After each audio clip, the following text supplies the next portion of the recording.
Hello everyone, this is the Mgtow Cowboy. Greetings and salutations. This evening I want to make a video for you guys, and I want to talk about minimalism. That's right, you heard it, minimalism. So I received I received a video request from a gentleman. I can't remember his name, or I think he has two different names or two different channels for that matter. One being Transylvanian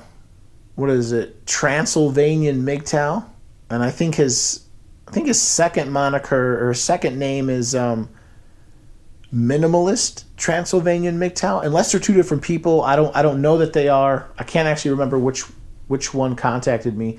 Yeah, he texted me, or he not texted. He contacted me in a comment section, and he said, "Hey, Joe, would you consider doing a video on minimalism?" And I said, "Yeah, sure." So here goes. Okay, so in this video, I'm going to talk about minimalism, define what it is. I'll give a couple of examples, and I'll just sort of talk about some of the pros and the cons. And I'll even, at the very end, I'll even talk about how, in a way, in some ways, I'm not a minimalist. Okay, so to start, to start, shout out to Transylvanian Mgtow, or Minimalist Transylvanian Mgtow. This video is dedicated to you. And a quick shout out to Scotty Side. Yeah, Scotty Side, what's up? I'm actually going to incorporate you in this video. I was thinking about the making of this video, and I remember I was talking to you, and you had talked about how you owned, I think it was a Kia Spectra, and if I remember correctly, that's sort of a small car, very, very economical. Yeah, okay, so I'll bring that up a little bit later. Okay, so first off, what is minimalism? Minimalism is the philosophy that people should seek to own fewer material possessions, and I think that the rationale behind that is that through owning fewer things, you essentially you end up happier, or that is to say, you increase the level of harmony that you have in your life. And I think the idea is that through owning fewer things, you increase order. You have more order. And that order increases harmony, and that harmony equates to happiness, and yada, yada, yada. And that if you should seek to not own too many things, number one. Number two, if you do end up owning too many things, you should get rid of the clutter. You should declutter. Yeah. I don't know if is that a word? Declutter. You should declutter your personal space. When I think of minimalism, I think of the word clutter, and I think of the word knickknacks. So you want to get rid of, you either want to minimalize and not collect a lot of knickknacks. And if you do have a lot of knickknacks, they would constitute what you call clutter. You want to get rid of that clutter. You want to declutter. And again, the idea is to bring order, and that will bring harmony. I'm reminded of I think there's like a Chinese, what's it called? I think it's called feng shui. There's like a Chinese, I don't even know what it is. I think it's like again, it's the same thing. It's I think it's like the Chinese form of minimalism, feng shui, or in the Anglosphere in the Western world we have I forget what it's called right now. I'm sorry, it's at the tip of my tongue, but I can't recall it. It's like the art and science. It's the science of maximizing the use of space. I forget what it's called right now, but I sort of see minimalism, addressing that idea. I forget what it's called. Maybe it'll come to me. Okay, so I want to give a couple ideas. I want to give a couple of ideas or a couple of examples of minimalism in my life. So first off, let me say that I consider myself a minimalist, but I kind of see it on like a spectrum. Think of like, let's say it's a spectrum, goes from 1 to 10, 1 being like, you're not really a minimalist.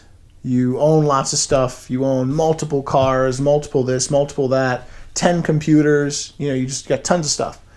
And then 10 would be like, you are a true minimalist. You have no furniture. You have the tiniest little apartment.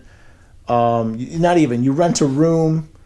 You don't have any furniture. You live like a Spartan. You sleep on your shield and you sleep on your shield and you use your helmet as a pillow. I don't know. But let's say 1 to 10. 1 to 10. I would categorize myself as like a 6. A strong 6, maybe even a 7.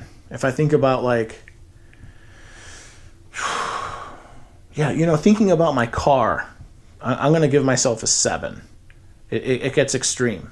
And I'll discuss that right now. Okay, so yeah, I'm definitely a minimalist. I will give you a couple of examples, maybe 3 or 4 examples. First, let me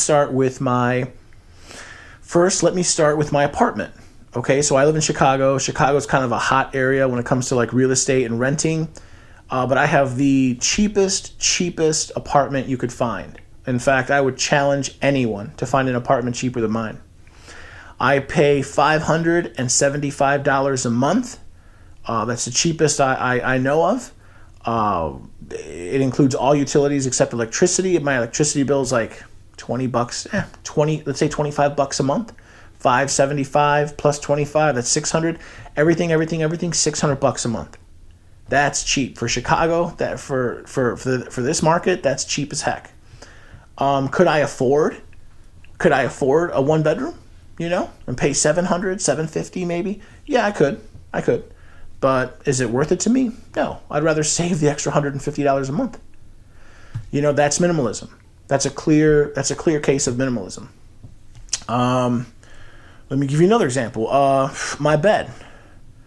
Or you know what? I'll just roll it all together. I was going to say my bed for the second example and then my television for the third. No. I'll just make the second and the third all together. I'll throw it all together and I'll call it my furnishings or my furniture. And I'll just actually go around the room. I have a bike. I have a huge old school Schwinn bike. I got it used. It was exactly $100 on the south side. You could ask Polska Bob. The south side's kind of a rough area. It's probably stolen, but yeah, seriously though, I got it for $100. Instead of buying a brand new bike, I just buy a used bike. I got a bed. Then I also got. I got the bed. I got the bike on Craig. I got pretty much everything on Craigslist. I got everything free or used on Craigslist. The bike was on Craigslist, $100. When I first moved in, I had when I first moved out of my parents' house, I moved in here. I had a queen size bed. I do not have a queen size bed anymore. I can't remember the size right below that. Full. What is it? It's like single, double, single, twin, full. No, single, double. No, single, double, twin, full. I can't remember. Whatever size is right below a queen. And same thing. I bought it used. It was in decent shape. I know you shouldn't buy a used bed, but it was really cheap. It came with the box spring. I bought it. Whatever. I was in a hurry. Used furniture. The folding table that the camera is resting on right now, I got it used off of Craigslist. The sofa that I'm sitting on right now, I got it free off of Craigslist. As long as it was just I remember it was just an ad. It was just an ad that just said, "Come and get it. If you can come and get it before it's gone, first come first serve. Come and take it." I happen to, have that day off. I happen to find it on Craigslist. I happen to have access to my friend's truck, who had a truck. Picked it up, brought it over. I wanted to talk about my TV. Again, I can afford a big TV if I wanted to. They're so cheap these days. You can get a big 60-inch TV, 65. They're making them now. They're pretty cheap. 70-inch. I could buy a 70-inch TV. But on Craigslist, I saw this guy who was selling a 42-inch TV. I liked it. It was $70. I bought it. I have one nice table. I have 3 tables in my apartment. One of them I'm going to call nice, and that is because it has a finished tabletop. And I remember I bought it from again on Craigslist at the corner of Wilson and Damon. This couple, they were playing, oh whatever, it doesn't matter. But the point is, it was a nice table, $20 with a finished tabletop. Every once in a while, probably once a month at least, I take baby oil and I purposely shine the top of it. It looks nice, and I always leave it I leave it completely empty when I have guests over. They walk in. There's this nice big table. It's all shiny. It's got a shiny top, So you wouldn't walk in and say, "Oh, this place is a dump." It's small, but it's nice. So anyway, I'm sorry. So now I'm talking too long about my furniture. But the point is, get used furniture. That's very minimalistic, and it's nice. Everything works. All right, and then lastly, let me talk about my car. Earlier, I think a day ago, I was talking. I was in a chat, and I saw that Scotty said. Shout out to you again, Scotty. Scotty said he was talking about how he owns a Kia Spectra. Well, guess what? I got a Kia. I got him beat. Well, you know what? Let me side note. Let me say this. This is like deep level psychology, no joke. You can tell a lot about a person by the type of car that they drive. In fact, another side note, my father and I are totally opposite in this way. I drive a tiny black car. My father drives a huge white car. Small and black and big and white. That's just diametrically opposite. That's just totally opposite. Or he drives a truck. Actually, it's a all white Chevy. No, it's not. I'm sorry. I drive a Chevy. He drives an all white Dodge Ram with a Hemi engine. I drive a tiny 2016 Chevy Spark. If you guys know anything about the Chevy Spark, I got Scotty's side. I got Scotty's side beat. The Spectra. Scotty's side owns a Kia Spectra. If I remember correctly, the Kia Spectra is either like a small. I know it's a small compact car. I don't know if it's I don't know if it's just a small. I think it's technically considered a compact car. I'm not sure. Mine would be considered a subcompact. It has 4 doors, but it's tiny. It's tiny. It's so small you could practically fold it up and put it in your pocket. It's small. It's you could park it anywhere. It's easy on gas. See, and that's another thing about minimalism. Like, someone who has a minimalist life, someone who has a minimalist state of mind or mindset, if they decide to get a car, they're not going to get a big car. They're going to get a small car. A small car is easier. It's cheaper to insure. It's easier to drive. It's easy. You could find parking, easier because it's smaller. It's going to be easier on gas. It's easier to maintain, easier to change a tire. One bad thing about having a minimalist type car is it doesn't get you girls. And of course that doesn't really apply to me because, well, you guys know what I do for girls. I hit the stroll. But I'll give you a real quick story, true to life story. When I first got the car, I remember I was still a little blue-pilled, maybe you could say. At least that is to say, there was this girl. I asked her on a date. It was only one date. I picked her up. I swear to God, verbatim, this is what she said. The first thing she gets in my car, she looks at me. The very first thing she says, she looks at me. She makes eye contact with me. And she says, "This is a really crappy car." I swear to God, that's what she said. And we all know how women are. They're hypergamous. She would have preferred if I pulled up in a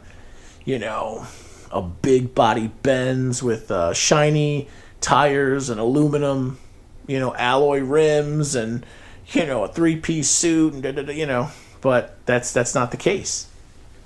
My car, So I have really good credit. I just checked my credit yesterday. My credit is in the 700s. If I wanted to, I could have gotten a $20,000 car. I probably could have gotten a $30,000 car. But no, a minimalist doesn't do that. A minimalist lives below his means. My car, and by the way, my car, I didn't buy it new. I bought it used. Let's see. So I think it's a 2014. I bought it when it was 2, so I bought it in 2016. I've had this car since 2016. With everything, taxes, title, fees, everything. It was just under $13,000. I think it was like $12,984 or something. I can't remember the exact amount. It was just under $13,000. Everything. That's damn cheap. So again, it's minimalism, right? Minimalism. So again, to kind of wrap to wind down to wrap this up. Quick shout out to Transylvanian, or what's his name? Minimalist Transylvanian Mgtow. And I guess to Scotty's side, because I used him as an example. He's smart, right? He could probably get a big car, but he got a small little Kia Spectra. That tells you a lot about him. And it tells you a lot about me. I also got a real small car. But my car is even smaller, so I'm probably smarter than Scotty's side. But anyway, yeah, so, minimalism, what is minimalism? Minimalism is the idea that you should seek to own fewer material possessions. And you want to keep yourself in a state like that because it increases happiness, or it increases harmony through order. And that's going to make you happy or whatever. The Chinese call it, I think, I can't remember. I described it earlier. Feng Shui, yeah. And there's a Western version of it. It's more scientific, but I can't remember the name of it right now. Yeah, and you can. There are many applications. I gave a couple. My apartment's cheap. My furniture's all used. My car, even though it's reliable transportation, it's used. I didn't mention this. I don't always necessarily buy used tire. Typically, when I buy front tires, I'll buy new tires, and then I rotate them out. But it's happened before where like a tire's gone flat. Just quick aside. If a tire goes flat, I'll buy a used tire. I won't buy a new one. And then what I do is never mind. I'll stop that. But yeah,